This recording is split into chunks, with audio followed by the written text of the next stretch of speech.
नमस्ते मित्रों, कथा निधि चैनल पर आपका बहुत बहुत स्वागत है। हमारी आज की कहानी अनामिका जी की लिखी हुई कहानी है। कहानी का नाम है अटाला। कहानी को सुना रही हूँ मैं, अपर्णा रमेश। तो चलिए कहानी शुरू करते हैं। स्मृति की चारों ननदें आज घर आने वाली थी। सुबह से घर में बड़ी रौनक और हलचल थी। स्मृति ने रात को ही दाल भिगो दी थी, सब्जियां काट कर रख दी थी और सुबह जल्दी उठकर काम में लग गई थी। चारों ननदों की पसंद भी उसे अच्छी तरह से याद थी। रिया दीदी को मसालेदार खाना पसंद था, रितिका को चटपटा, सोनिया को हल्का फुल्का और शीना को कुछ नया और अलग। इस वजह से उसने सबके हिसाब से अलग अलग चीजें बनाई थी। कड़ी, पनीर, आलू की सब्जी, पूरी, पुलाव, रायता और साथ में मीठे में खीर। सुबह से रसोई में लगी हुई स्मृति को समय का पता ही ना चला। कभी गैस पर चढ़ी कढ़ी को चलाती तो कभी आटे की लोइयां बेलती।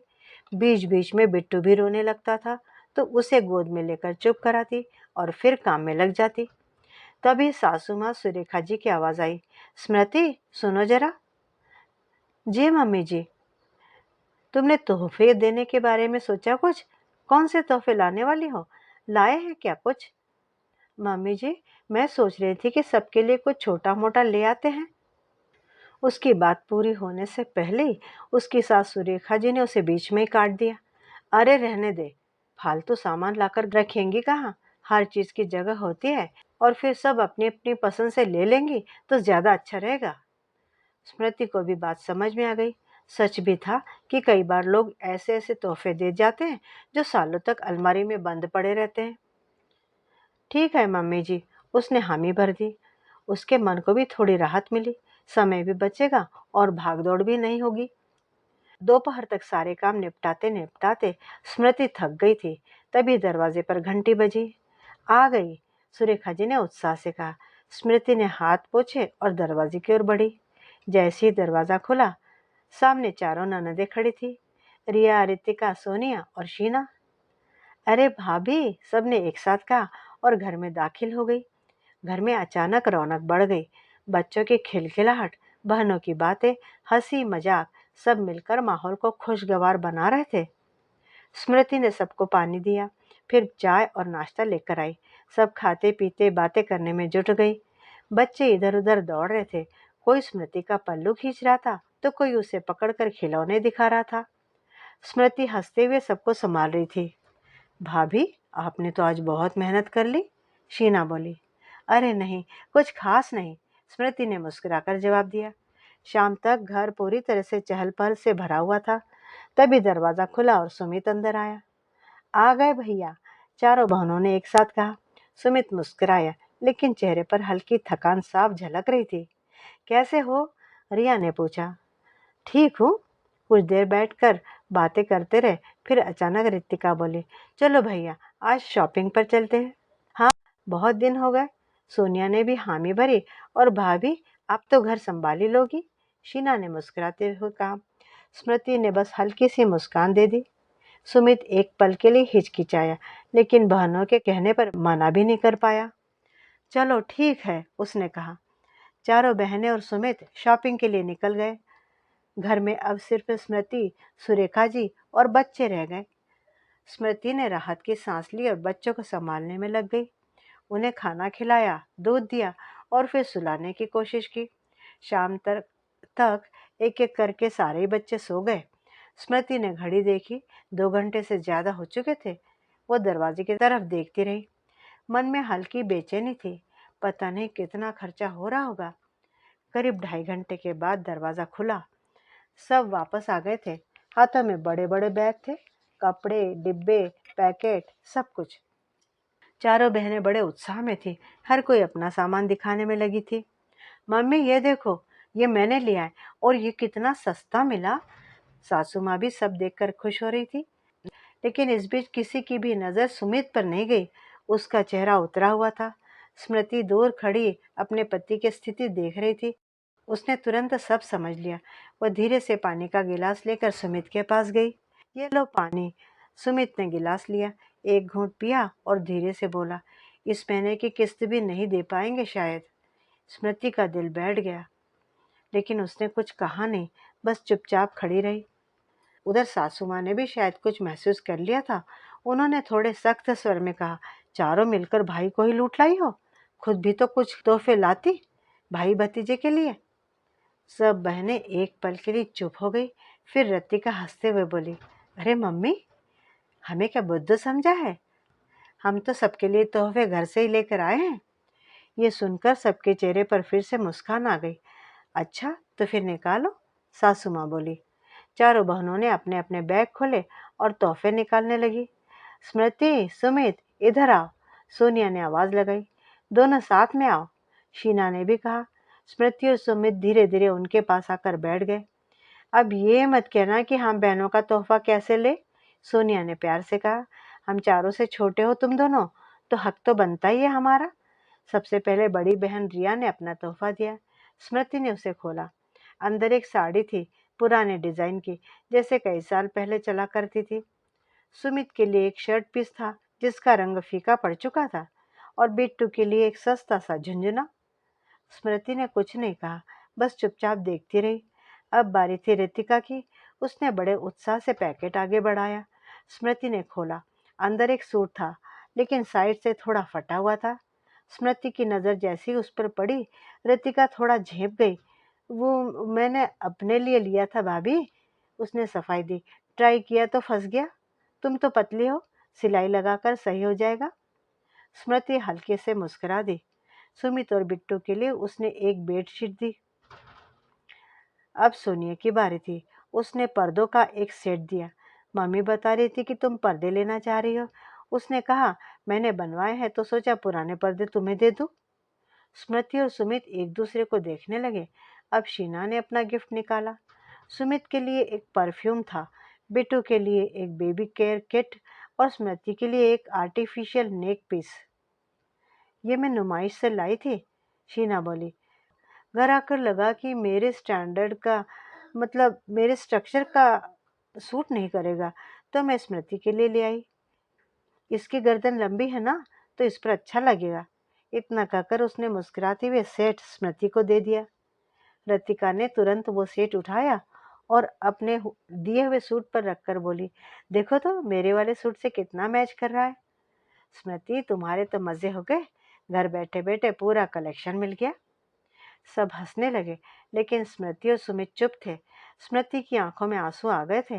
ये तोहफे नहीं थे, जैसे किसी ने अपने घर का बेकार पड़ा अटाला उनके ऊपर डाल दिया हो। उसे समझ में नहीं आ रहा था कि वो क्या करे। वह उठकर वहां से जाने लगी, लेकिन तभी, ठहरो स्मृति, सुमित ने उसे रोक लिया। स्मृति वहीं रुक गई। उसकी आंखों में भरे आंसू अब जैसे बाहर आने आने को ही तैयार थे, लेकिन उसने खुद को संभाल लिया। सबकी नजर अब सुमित पर थी। अभी तक जो सुमित चुप था, अब उसके चेहरे पर एक अलग ही सख्ती दिखाई दे रही थी। एक मिनट यहीं बैठो। चारों बहनें एक दूसरे का चेहरा देखने लगी। उन्हें अंदाजा नहीं आ रहा था कि अब क्या होने वाला है। सुमित ने एक गहरी सांस ली और सुरेखा जी की तरफ देखते हुए बोला, मैं आज आप सबसे कुछ कहना चाहता हूँ। मैं और स्मृति आप सबके लिए परसों ही तोहफे लाने वाले थे। स्मृति ने हैरानी से उसकी तरफ देखा। उसे तो ये बात भी नहीं पता थी, लेकिन मम्मी ने कहा था कि तुम सब अपने अपनी पसंद का सामान ले लोगी तो अच्छा रहेगा। हमने भी वही ठीक समझा। सुरेखा जी चुपचाप सुन रही थी, पर सुमित ने थोड़ा रुककर आगे कहा, आज जो हुआ उससे मुझे एक बात समझ में आ गई है साफ साफ। यह घर मेरा भी है और स्मृति का भी है। चारों बहनों के चेहरे पर हल्की बेचैनी दिखाई देने लगी। उन्हें समझ में नहीं आ रहा था कि सुमित ये ऐसा क्यों कह रहा है। सुमित ने आगे कहा, लेकिन यह घर है, यह अटाला घर नहीं है जहाँ कोई भी अपना पुराना बेकार या इस्तेमाल किया हुआ सामान छोड़ जाए। भाई की बात सुनते ही चारों बहनों के मुंह उतर गए। माहौल भारी हो गया। कृतिका ने नजरें झुका ली। शीना का चेहरा उतर गया। सोनिया के होंठ सिमट गए। रिया बस चुपचाप बैठी रही। सुमित ने आगे कहा, इसलिए आप सब अपने अपने तोहफे वापस ले जाइए। स्मृति ने घबराकर उसकी तरफ देखा। उसे डर था कि कहीं बात ज्यादा न बिगड़ जाए, लेकिन सुमित रुका नहीं। और एक बात, आगे से हम सब एक दूसरे को सिर्फ लिफाफे देंगे। सबने एक साथ उसकी तरफ देखा। जिसे जितने का तोहफा देना हो वो उतने पैसे का लिफाफा दे दे और जितना हमें देना होगा हम भी सबको एक जैसा दे देंगे। फिर हर कोई अपनी ज़रूरत, अपनी पसंद और अपनी सुविधा के हिसाब से सामान खरीद लेगा। किसी को किसी पर बोझ नहीं लगेगा और किसी को अपमान भी महसूस नहीं होगा। उसने आखिरी में सुरेखा जी की तरफ देखते हुए कहा, क्यों मम्मी, ठीक कहा ना मैंने? सुरेखा जी कभी सुमित को देखती तो कभी अपनी बेटियों को। उन्हें भी अब बात समझ में आ गई थी। सबसे पहले रिया ने हल्की आवाज में कहा, भैया, हमारा वो मतलब नहीं था, हम तो बस। कहते कहते वो रुक गई, शब्द जैसे साथ छोड़ गए थे। रतिका ने भी धीरे से कहा, हाँ भैया, हम तो सोच रहे थे कि घर का ही सामान है, घर में काम आ जाएगा। काम? इस बार स्मृति के मुंह से हल्की आवाज निकली। सबकी नजर उस पर गई। दीदी, अगर काम की चीज होती तो आप उसे अपने घर में ही रखती। रतिका चुप हो गई। सोनिया ने माहौल हल्का करने की कोशिश की। अरे भाभी, इतना सीरियस मत हो जाओ, हम तो मजाक मजाक में। इस बार सुमित ने बीच में उसे रोक दिया। क्या ये मजाक था? उसने सीधे सीधे ही पूछ लिया। अब कोई जवाब नहीं बना लड़कियों से। शीना ने धीरे से जरूर कहा, भैया, हमने सोचा भी नहीं था कि आपको बुरा लग जाएगा। बस यही तो बात है, सुमित बोला। आप लोगों ने सोचा ही नहीं, कभी ये नहीं सोचा कि जिसे आप दे रहे हो उसे कैसा लगेगा। मम्मी ने आखिरकार बात संभालने की कोशिश की। ठीक है, उन्होंने धीमे स्वर में कहा, गलती हो गई इन लोगों से। सबने उनकी तरफ देखा। उन्होंने धीमे स्वर में कहा, बच्ची हो तुम लोग अभी भी, समझ नहीं पाई तुम लोग कुछ भी। चारों बहनें चुप थी और सुमित। सुरेखा जी ने उसकी तरफ देखा। तू भी सुमित सही कह रहा है। यह सुनकर सब चौंक गए। सुमित ने कहा, रिश्तों में दिखावा नहीं होना चाहिए। सुरेखा जी ने भी उसकी बात को सही कहते हुए कहा, तोहफे दिल से दिए जाते हैं, घर का अटाला या कबाड़ा निकालने के लिए नहीं। माँ की बात सुनकर बहनों के चेहरों पर शर्म साफ दिखाई देने लगी। सबसे पहले रिया ने अपना दिया हुआ पैकेट उठा लिया। भाभी, ये आप मुझे वापस दे दो, मैं इसे ले जाती हूँ। उसकी आवाज में पछतावा था। कृतिका ने भी अपना सूट और बेडशीट उठा ली। सॉरी भाभी, वो धीरे से बोली। सोनिया ने भी उस पर्दे समेट लिए। शायद हम सच में गलत थे भैया। माँ, शीना ने भी अपना नेक पीस वापस लेते हुए कहा, मैं कल नया लेकर आऊंगी। नहीं, सुमित ने तुरंत कहा। सब ने उसकी तरफ देखा। अब कुछ भी लाने की जरूरत नहीं है, जो बात आज हुई है वही काफी है। स्मृति जो अब तक चुप थी, सुरेखा जी ने उसकी तरफ देखकर धीरे से कहा, चलो अब बात खत्म करो। स्मृति, उठो, खाना लगा दो। स्मृति उठी और रसोई की तरफ चली गई। थोड़ी देर बाद सब खाना खाने बैठे। पहले जैसा हंसी मजाक तो नहीं था, लेकिन एक सच्चाई जरूर थी। हर कोई अपने अपने ख्यालों में था। खाना खत्म होने के बाद बहनें अपने कमरे में चली गई। स्मृति रसोई समेट रही थी, तभी पीछे से सुमित आया। स्मृति। स्मृति ने मुड़कर देखा। तुम ठीक हो? उसने पूछा। स्मृति की आंखें डबडबाई। आज अगर तुम ना बोलते तो।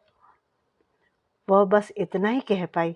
उसकी आंखों से आंसू बरसने लगे थे और गला रूंध गया था। सुमित ने हल्के से मुस्कुराते हुए उसे अपने बाहों में समेट लिया। कभी कभी बोलना जरूरी होता है स्मृति। उस रात घर में शांति थी, लेकिन इस शांति के पीछे एक सीख थी। रिश्ते सामान या उपहार से नहीं, बल्कि सम्मान से चलते हैं। रात बीत चुकी थी, लेकिन उस रात कही गई बातें हर किसी के मन में कहीं न कहीं गूंज रही थी।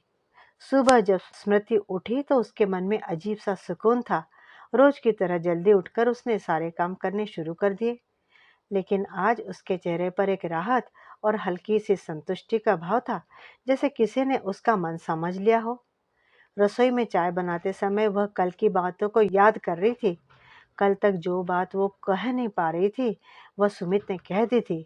उधर कमरे में चारों बहनें भी जाग चुकी थी, लेकिन आज उनकी आवाज में वह चंचलता नहीं थी जो कल थी। सबसे पहले रिया बाहर आई। उसने स्मृति को रसोई में देखा। भाभी, मैं मदद कर दूं? उसने धीरे से पूछा। स्मृति ने पलट कर देखा। नहीं दीदी, आप बैठिए, मैं कर लूंगी। नहीं, रिया बोली, आज मैं भी साथ में काम करूंगी तुम्हारे। और बिना जवाब के इंतजार उसने थाली और सब्जियां उठा ली, चाकू लेकर काटने बैठ गई। स्मृति थोड़ा हैरान रह गई, लेकिन कुछ बोली नहीं। थोड़ी देर में रतिका, सोनिया और शीना भी आ गई। भाभी, हम भी मदद करेंगे आपकी, रतिका ने कहा। हाँ भाभी, आज हम सब मिलकर काम करेंगे, सोनिया ने कहा। स्मृति ने हल्की सी मुस्कान के साथ उनकी तरफ देखा। ठीक है, आ जाइए। कुछ ही देर में रसोई का माहौल बदल गया। जहां कल स्मृति अकेली भागदौड़ कर रही थी, आज चारों नंदे उसके साथ खड़ी थी। कोई आटा गूंद रही थी, कोई सब्जी काट रही थी, कोई चाय बना रही थी, किसी ने नाश्ते का काम संभाल लिया था। बीच बीच में हल्की फुल्की बातें भी हो रही थी। भाभी, शीना ने धीरे से कहा, कल जो हुआ उसके लिए वी आर वेरी सॉरी। आप हमें माफ करेंगी ना? हमने सच में ऐसा नहीं सोचा था। बस हमें लगा कि घर का सामान है तो काम आ जाएगा। स्मृति ने धीरे से जवाब दिया। दीदी, बात सामान की नहीं है। सब उसकी तरफ देखने लगे। बात उस एहसास की थी जो उस सामान के साथ आता है। रिया ने धीरे से कहा, तुम सही कह रही हो भाभी। शायद हम अपने घर की चीज़ों को इतना हल्के में लेते हैं कि ये भूल जाते हैं कि सामने वाले के लिए वो क्या मायने रखती है। उसी समय सुरेखा जी भी रसोई में आ गई। उन्होंने चारों बेटियों को काम करते देखा तो हल्की सी मुस्कुराहट उनके चेहरे पर आ गई। अरे वाह, आज तो पूरा स्टाफ लग गया है काम में, उन्होंने मजाक में कहा। सब हल्के से हंस दी। स्मृति, कल की बात का बुरा मत मानना, बच्चे हैं, अभी सभी धीरे धीरे समझदार हो जाएंगे। स्मृति ने सम्मान से सिर हिलाया। जी मम्मी जी। फिर आगे बोली, नाश्ता तैयार हो गया है। तब सब एक साथ बैठकर नाश्ता करने लगे। आज माहौल पहले से अलग था, कम दिखावा, ज्यादा अपनापन। नाश्ते के बाद रिया ने कहा, भैया कहाँ हैं? अभी सो रहे हैं, स्मृति ने बताया। कल बहुत थक गए होंगे, सोनिया बोली। थोड़ी देर बाद सुमित भी बाहर आ गया। सबकी नज़र उस पर गई, लेकिन आज किसी ने मजाक नहीं किया। कोई शॉपिंग की बात नहीं हुई, बस एक सामान्य सा गुड मॉर्निंग हुआ। सुमित ने सबको देखा और महसूस किया कि माहौल कुछ बदला बदला सा है। बच्चे खेल रहे थे, बहनें बातें कर रही थी, स्मृति रसोई संभाल रही थी, लेकिन अब कोई उसे अकेला छोड़कर नहीं जा रहा था। दोपहर के खाने के बाद रिया ने कहा, भाभी, हम शाम तक निकलेंगे। स्मृति ने सिर हिला दिया। जाने की तैयारी शुरू हो गई। भाभी, उसने कहा, अगली बार हम सच में अच्छा तोहफा लेकर आएंगी। दीदी, तोहफा अच्छा है या बुरा ऐसा कुछ नहीं होता, बस दिल से होना चाहिए, सोनिया ने हंसते हुए कहा। और एक लिफाफा भी चल जाएगा। सब हंस पड़ी। शीना ने स्मृति को गले से लगा लिया। आप बुरा मत मानना भाभी। नहीं दीदी, स्मृति बोली, अब तो सब ठीक है। चारों बहनें सुरेखा जी और भाई से मिलकर और स्मृति के गले लग कर चली गई। स्मृति रसोई में काम कर रही थी। सुमित पीछे से आया। अब ठीक है, उसने पूछा। स्मृति ने मुस्कुराते हुए कहा, अब सच में ठीक है। सुमित बोला, मैंने कुछ गलत तो नहीं कहा ना? स्मृति ने सिर हिलाया। नहीं, आपने कहा जो जरूरी था। रिश्ते सामान से नहीं, सम्मान से चलते हैं, सम्मान से। तो मित्रों, ये थी कहानी अटाला। उम्मीद करती हूँ कि आपको अच्छी लगी होगी। सबके व्यवहार कैसे थे, बहनों के, स्मृति के और सुमित के? क्या आपको उन सभी की बातें सही लगी? कमेंट बॉक्स में ज़रूर लिखिएगा। चैनल पर नए हैं तो चैनल को सब्सक्राइब भी ज़रूर कर लीजिए। कहानी सुनने के लिए बहुत बहुत